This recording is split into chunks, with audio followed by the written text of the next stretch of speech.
Hello नमस्कार दोस्तों, कैसे हैं आप सब। उम्मीद करता हूँ आप सब बहुत बढ़िया होंगे। तो आइए शुरू करते हैं आज की business news.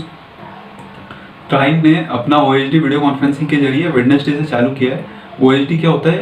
Open house discussion बोलते हैं इसको, जिसमें ट्राई टेलीकॉम कंपनी से उनके स्पोक्स पर्सन को और आम लोगों को इन्वाइट करता है डिस्कशन के लिए।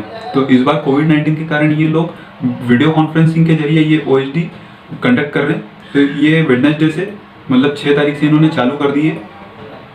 तो इसके अंदर इस बार माना जा रहा है कि फ्लोर प्राइस का जो इशू है वो उस पर डिस्कशन नहीं होगा। फ्लोर प्राइस का क्या इशू है कि टेलीकॉम कंपनियां चाह रही है, जितनी भी टेलीकॉम कंपनियां मतलब मेनली आइडिया, वोडाफोन, एयरटेल और जियो, तो ये लोग चाह रहे हैं कि एक डेटा के लिए और कॉलिंग के लिए बेस्ट प्राइस बना दिया जाए ताकि इनका कंपटीशन खत्म हो जाए। बेस्ट प्राइस बन जाएगा तो उससे कम रेट में कोई भी कंपनी डेटा या कॉल प्रोवाइड नहीं कर पाएगी। तो सारी कंपनियों की डिमांड थी कि एक फ्लोर प्राइस डिसाइड कर दें ट्राई, तो उनका ये कंपटीशन खत्म हो जाएगा और टेलीकॉम कंपनियां वैसे ही नुकसान में जा रही है तो उनको इससे कुछ राहत मिलेगी। लेकिन अभी जब तक कोविड-19 है तब तक शायद फ्लोर प्राइस का जो इशू है वो ट्राई ना ले डिस्कशन के अंदर। और अभी जितनी भी इनकी OHD कंडक्ट हो रही है वो ये वीडियो कॉन्फ्रेंसिंग के थ्रू कर रहे हैं। लेकिन और अभी इस महीने के आखिर तक 2 वीडियो कॉन्फ्रेंसिंग और होनी है, इनकी 2 OHD और कंडक्ट होनी है और नेक्स्ट मंथ में 3 से 4 OHD और कंडक्ट होगी। तो जब तक वीडियो कॉन्फ्रेंसिंग से ये OHD होगी तब तक तो फ्लोर प्राइस का ये लोग इशू नहीं लेंगे इसके अंदर। उसके बाद शायद जब ये हाइब्रिड करने लगेंगे, अभी तक हर साल जो ट्राई OHD कंडक्ट करता है वो फिजिकल मोड में करता है, लेकिन अभी वीडियो कॉन्फ्रेंसिंग में कर रहा है और आगे उम्मीद है कि ये लोग अब हाइब्रिड ही लेंगे ताकि ज़्यादा से ज़्यादा लोग उसके अंदर पार्टिसिपेट कर सकें और ज़्यादा से ज़्यादा उनको व्यू मिले। तो उसके अंदर वो फिजिकल और वीडियो कॉन्फ्रेंसिंग दोनों ही तरीके से उसको रखेंगे हाइब्रिड मोड में, तब जाके वो शायद फ्लोर प्राइस का कुछ इशू वहाँ पे डिस्कस होगा। दूसरी बात है कि ट्राई अभी इंटरनेशनल कॉलिंग में डेटा को लेके और कनेक्टिविटी को लेके कोई बिल लेके आ सकता है। तो देखते हैं कि क्या अनाउंसमेंट होती है। अभी OHD कंडक्ट हो रही है तो अभी लगातार इस महीने और अगले महीने तक ये चलने वाला है। मिंत्रा के को फाउंडर मुकेश बंसल और फ्लिपकार्ट के एग्जीक्यूटिव फॉर्मर एग्जीक्यूटिव अंकित नागोरिन ने एक कंपनी चालू करी थी क्योरफिट। तो उन्होंने 800 एम्प्लॉयज़ के साथ में इंडिया में 130 लोकेशंस पे अपने ऑपरेशंस चालू किए थे और कुछ ऑपरेशंस उन्होंने दुबई में भी अपने चालू किए थे। उनकी कंपनी बेसिकली स्पोर्ट्स और फिटनेस में काम करती है। तो उनका ये स्टार्टअप अभी कोविड-19 के कारण काफ़ी ज़्यादा परेशानी में और उन्होंने अपने कई सारे एम्प्लॉयज़ को निकाल दिया और साथ में कई सारे एम्प्लॉयज़ की सैलरी कट का भी उन्होंने घोषणा की। तो ये सारी घोषणा उन्होंने अपने ट्विटर हैंडल से की है। तो वहाँ पे उनको लोगों ने काफ़ी ज़्यादा ट्रोल किया, काफ़ी ज़्यादा उनको बुरा भला कहा। उसका कारण ये है कि उन्होंने वहाँ पे साथ में ये भी लिखा है कि उन्होंने PM केयर फंड में 5 करोड़ रुपये दान किए। तो लोगों का कहना है कि चैरिटी आपकी पहली प्रायोरिटी नहीं होनी चाहिए थी, आपके एम्प्लॉयज़ के लिए आपकी पहली प्रायोरिटी होनी चाहिए थी। जो बोर्ड मेंबर्स हैं इनके, इन्होंने साल भर के लिए अपनी पूरी सैलरी कट का अनाउंसमेंट किया और जो इनके सीनियर मैनेजमेंट है उन्होंने 50% और जो एग्जीक्यूटिव हैं उन्होंने 20 से 30% उनका सैलरी कट होना है। तो अभी हाल ही में all India management association AIMA ने एक ऑनलाइन सेशन कंडक्ट किया था। उसके अंदर नीति आयोग के जो चीफ हैं अमिताभ कांत, उन्होंने बोला है कि आगे जो स्ट्रक्चरल रिफॉर्म वो चाहते हैं, मतलब जो कोविड-19 के बाद में जो सेक्टर में स्ट्रक्चरल रिफॉर्म की जो ज़रूरत है उन्होंने वो सेक्टर बताए, health care, medical, education, 5G network, AI और फिनटेक और मैन्युफैक्चरिंग में उनका काफ़ी खासा ध्यान रहेगा। तो आगे गवर्नमेंट की तरफ से हमको इन चीज़ों में काफ़ी सारी स्कीम्स देखने को मिल सकती है और इन सारे सेक्टर्स में काफ़ी सारा सपोर्ट गवर्नमेंट का देखने को हमको मिलेगा। डेटिंग ऐप टिंडर ने एक रिपोर्ट में बोला है कि उनका जो अप्रैल में स्वेपिंग रेट है वो 37% से इंक्रीज कर गया है। जो मार्च के मुकाबले उनका था उससे 37% अप्रैल में उनको इंक्रीज मिला है स्वेपिंग में। दूसरी बात, उन्होंने एक रिपोर्ट में बोला है कि वो उनके ऐप में वीडियो फीचर भी ऐड कर देंगे इस साल के अंत तक। तो अब देखते हैं यार कि इस वीडियो फीचर का क्या यूज़ होता है। उन्होंने अभी कुछ ज़्यादा डिटेल में नहीं बताया, लेकिन अभी जैसे इंस्टाग्राम पे बॉयज़ लॉकर ग्रुप का केस हुआ था हरेसमेंट का, तो अगर वीडियो फीचर टिंडर ऐप में आ जाता है तो उसका क्या FBCU यूज़ होगा, क्या ठीक से यूज़ होगा वो देखेंगे। और इसके लिए अगर कोई FBCU यूज़ होता है ये अरेंजमेंट के लिए कोई यूज़ होता है तो उसका कंपनी किस तरह से उसको प्रोटेक्ट करेगी और क्या उसके अंदर स्पेसिफिकेशन डालेगी ताकि कुछ उसका एब्यूसिव यूज़ ना हो, कुछ हरेसमेंट में उसका यूज़ ना हो। तो ये आगे देखेंगे जब उसका ये फीचर आएगा। अभी कंपनी ने इस बारे में कोई भी बात डिटेल में नहीं की है, बस उन्होंने ये रिपोर्ट में कहा है कि इस साल के अंत तक वो ये वीडियो फीचर अपने ऐप के अंदर लाएंगे।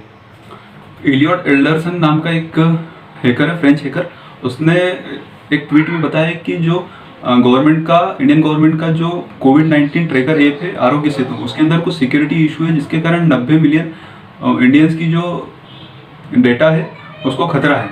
और साथ ही में इलियट एल्डरसन ने बोला है कि इंडियन गवर्नमेंट उनको प्राइवेट में कांटेक्ट करे ताकि वो क्या इशू है सिक्योरिटी में आरोग्य सेतु ऐप के वो उनको बता सके और उस पर काम हो सके। ये वही हैकर है जिसने पहले आधार ऐप में सिक्योरिटी इश्यूज को एक्सपोज किया था और उसको दुनिया के सामने लेके आया था और गवर्नमेंट को बताया था कि उसमें क्या क्या दिक्कत है ताकि वो हैक हो सकता है, जिससे वो हैक हो सकता है कि आने वाले दिनों में हमको जोमेटो शराब की होम डिलीवरी करता दिखे। कंपनी का जो मेन बिजनेस है फूड डिलीवरी का, वो तो लॉकडाउन की वजह से पूरा खत्म हो चुका है। तो अभी कंपनी ने किराना सामान और दूसरे जरूरी सामान जिनकी गवर्नमेंट ने छूट दे रखी थी वो होम डिलीवरी करने का काम कर रही थी लॉकडाउन के समय में। और अब जब अभी शराब की बिक्री गवर्नमेंट ने चालू कर दी है, उसके बाद शराब की भारी मांग को देखते हुए जोमेटो कोशिश कर रही है कि उनको शराब की बिक्री की भी होम डिलीवरी की परमिशन मिल जाए गवर्नमेंट की तरफ से।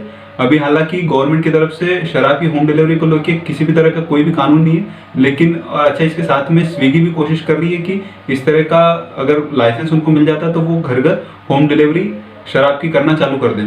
तो एक तरह से बढ़ती हुई शराब की मांग का ये लोग फायदा लेने की कोशिश कर रहे हैं। तो ठीक भी है, गवर्नमेंट ने सारी चीज़ें बंद कर रखी है, लेकिन शराब शायद जरूरी सामान में आती होगी इसीलिए उन्होंने ये चालू कर दिया है। तो ठीक है, कुछ कंपनी अगर इसका फ़ायदा ले भी है तो मेरे को इसमें कोई गलत चीज़ नहीं दिखाई देती। गूगल ने अपने गूगल मीट को जीमेल अकाउंट से जोड़ दिया, तो जिसमें 100 लोगों तक की मीटिंग वीडियो कॉन्फ्रेंसिंग के जरिए कंडक्ट की जा सकती है। जूम का बढ़ता हुआ सब्सक्राइबर बेस देख के गूगल ने ये फैसला लिया है कि वो भी मीट को अपने जीमेल से जोड़ दे ताकि मीटिंग करने वालों के लिए ये आसानी रहे। और वैसे भी कोविड-19 के बाद में वर्क फ्रॉम होम का कल्चर ज़्यादा बढ़ जाएगा, तो इस तरह की एप्स और इस तरह के प्लेटफॉर्म का ज़्यादा से ज़्यादा यूज़ होगा। तो इसी को देखते हुए गूगल ने ये फैसला लिया है। गूगल मीट का हर वो इंसान यूज़ कर पाएगा जिसके पास गूगल अकाउंट है, और ये गूगल अकाउंट के बाईं तरफ ही इसका ऑप्शन हमको देखने को मिल जाएगा गूगल मीट का। यार कोविड-19 के कारण जितने भी सेक्टर्स हिट हुए हैं, एविएशन सेक्टर उसमें से एक मेजर सेक्टर है। तो ऐसे में एयर इंडिया का डिसइन्वेस्टमेंट थोड़ा अनसर्टेनिटी में पड़ा हुआ है। गवर्नमेंट ने EOI की डेट वापस से एक्सटेंड कर दी है 30 जून तक के लिए। पहले ये डेट जो है मार्च 17 रखी हुई थी, उसके बाद में इसको 30 अप्रैल कर दिया है और अब इसको बढ़ा के 30 जून कर दिया है। तो एयर इंडिया का डिसइन्वेस्टमेंट करने के लिए गवर्नमेंट ने EOI मांगे थे। तो EOI क्या होता है? Expression of interest. Expression of interest के जरिए जो भी कंपनी अपने एसेट्स बेचती है तो उसमें EOI मांगा जाता है ताकि वो पोटेंशियल बायर्स को फिल्टर आउट कर पाए। जो एक्चुअल बायर्स हैं उनको फिल्टर आउट करने के लिए EOI की प्रोसेस होती है जो मांगी जाती है जो खरीदना चाहते हैं उनसे। तो ये EOI की डेट एयर इंडिया को डिसइन्वेस्टमेंट करने के लिए पहले गवर्नमेंट ने 17 मार्च रखी हुई थी, उसके बाद इसको 30 अप्रैल कर दिया और अब जाके इसको 30 जून कर दिया है। और एविएशन सेक्टर की हालत वैसे ही बहुत ख़राब है, तो अभी हाल फिलहाल में लगता नहीं है कि इसको खरीदने के लिए कोई तैयार होगा। एविएशन सेक्टर को बहुत ज़्यादा हिट हुआ है, तो ऐसे में बायर्स ढूंढना गवर्नमेंट के लिए एक बहुत बड़ा चैलेंज है। हालांकि 2018 में गवर्नमेंट ने इसके 76% शेयर बेच दिए थे। गवर्नमेंट ने अपना 76% का स्टेक इसमें से बेच दिया था। अब जो बचा हुआ उसका भी 100% गवर्नमेंट सोल्ड करना चाहती है, उसको भी बेचना चाह रही है गवर्नमेंट। लेकिन हाल फिलहाल में थोड़ा सा इसमें अनसर्टेनिटी दिखती है, अभी थोड़ा सा मुश्किल लगता है कोविड-19 के कारण ये सब। TCPL के मैनेजिंग डायरेक्टर सुनील डिसूजा ने बताया कि उन्होंने फूड डिलीवरी कंपनी जोमेटो और डोमिनोज जैसी कंपनी के साथ में टाई अप किया है ताकि वो अपने प्रोडक्ट्स कंज्यूमर के घर तक सेफ्टी के साथ पहुंचा सके। हाल फिलहाल में डोमिनोज और जोमेटो के साथ में ये दिल्ली में, मुंबई में, चेन्नई में, बेंगलुरु में, हैदराबाद में और कोलकाता में अपनी सर्विसेज देंगे। हाँ, इसके पहले इन्होंने फ्लिपकार्ट के साथ भी टाई अप किया था ताकि ये अपने टाटा कंज्यूमर प्रोडक्ट लिमिटेड के प्रोडक्ट्स को सेफ्टी के साथ कंज्यूमर तक पहुंचा सके। और अभी हाल फिलहाल में कोविड-19 के कारण सारी कंपनियां जो इसेंशियल गुड की सप्लाई करती हैं वो ऐसी कंपनियों के साथ टाई अप कर रही है जो होम डिलीवरी करती है किसी ना किसी चीज़ की। यार कोविड-19 के कारण ना एमएसएमई सेक्टर जो है, माइक्रो, मीडियम और स्मॉल इंडस्ट्रीज का जो सेक्टर है वो पूरी तरह खत्म हो गया। सबसे ज़्यादा मेजर हिट हुआ है इनके ऊपर। तो आज एक वीडियो कॉन्फ्रेंसिंग में यूनियन मिनिस्टर नितिन गडकरी ने बोला है कि जो एमएसएमई सेक्टर है वो पूरा कोलैप्स कर जाएगा। इसके लिए जो बड़ी कंपनियां हैं जिनके पास एमएसएमई का पैसा रुका हुआ है, तो वो अगर पॉसिबल हो तो 1 महीने के अंदर इन सारी कंपनीज को उनका ड्यू रिलीज कर दे। और नितिन गडकरी ने यह भी माना है कि कई सारी गवर्नमेंट कंपनीज के पास में भी, जो स्टेट गवर्नमेंट और सेंट्रल गवर्नमेंट ओन करती है, उनके पास में भी एमएसएमई का पैसा रुका हुआ है। तो वो भी कोशिश करेंगे कि वो जल्दी से जल्दी 1 महीने के अंदर उनका पैसा रिलीज हो जाए। और साथ में उन्होंने 1 लाख करोड़ रुपए के फंड की भी बात की है। तो देखते हैं आगे वाले टाइम में एमएसएमई कैसे सर्वाइव करती है, क्योंकि एट लास्ट कोविड-19 के बाद में एमएसएमई के सर्वाइवल का ही इशू रहेगा कि कैसे मीडियम, माइक्रो और स्मॉल इंडस्ट्री सर्वाइव कर पाती है। यूपी गवर्नमेंट ने पान मसाला की सेल पे से बैन हटा लिया है, लेकिन वो पान मसाला मैन्युफैक्चरर बेच सकते हैं जिनमें निकोटीन या तंबाकू ना हो। जिनमें तंबाकू और निकोटीन है वो, उसके लिए बैन बरकरार रहेगा। लेकिन यहाँ पे मेरे हिसाब से मेन बात आती है थूकने की, कि आदमी तंबाकू वाला खाएगा या बिना तंबाकू वाला खाएगा, थूकेगा जरूर।